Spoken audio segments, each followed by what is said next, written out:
All right, so we live, guys, in a generation that celebrates codependency and calls it compassion. But it is not compassion to pour into people who refuse to change. It is not mercy to be emotionally drained by people who never repent. It is not Christ-like to carry burdens God never assigned to you. In fact, it is disobedience. Many believers today are weighed down, exhausted, discouraged, not because they lack faith, but because they lack boundaries. They are giving their strength to the wrong assignments, wasting their oil on vessels that are cracked and refuse to be repaired, and delaying their own growth because they're entangled in relationships God never sanctioned. And all the while, they think they're serving God. But the fruit of this deception is unmistakable because it creates confusion, frustration, and spiritual burnout.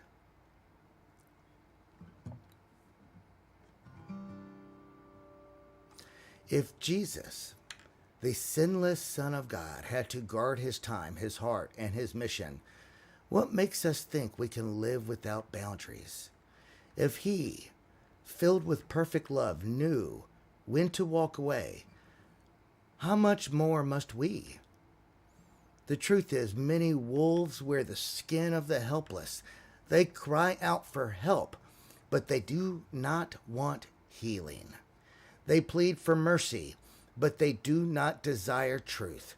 They will consume your compassion until there is nothing left. And when you are dry, they will move on to the next generous heart. You are not called to be a bottomless well of emotional labor. You are called to steward what God gave you. Every ounce of your strength, every hour of your time, every drop of your anointing was given for a purpose. If the enemy can't destroy you through sin, he will drain you through false compassion. See, there are people sent by the enemy to hijack your schedule. Trust me, I know this. This is something I deal with, and I have to choose my interactions carefully.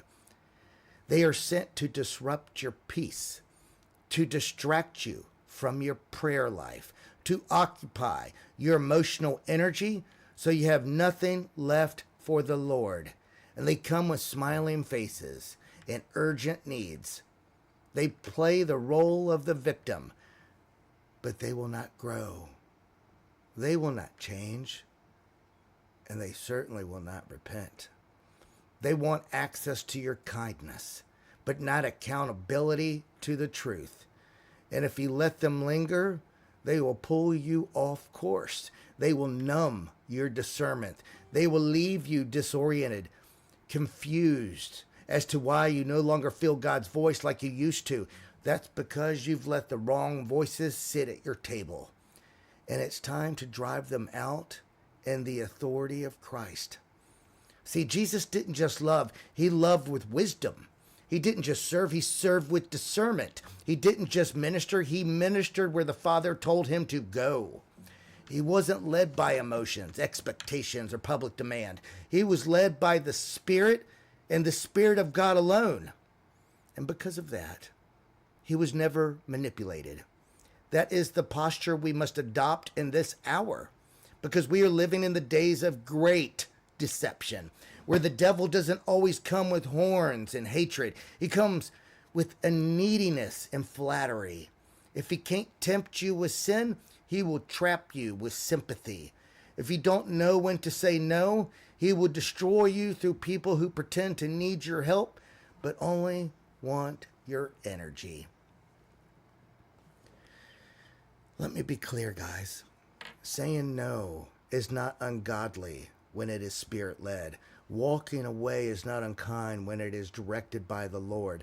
Setting a boundary is not hard-hearted when it is meant to protect the calling on your life.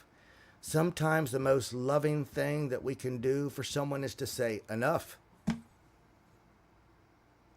I get this, guys. I do this daily. Sometimes the most Christ-like thing you can say is nothing at all. Sometimes you can say, I will not carry what God never told me to pick up. And sometimes the most obedient thing you can do is walk away from a conversation, from a relationship, from a ministry assignment that is no longer under the Lord's covering. See, this is spiritual maturity. This is strength.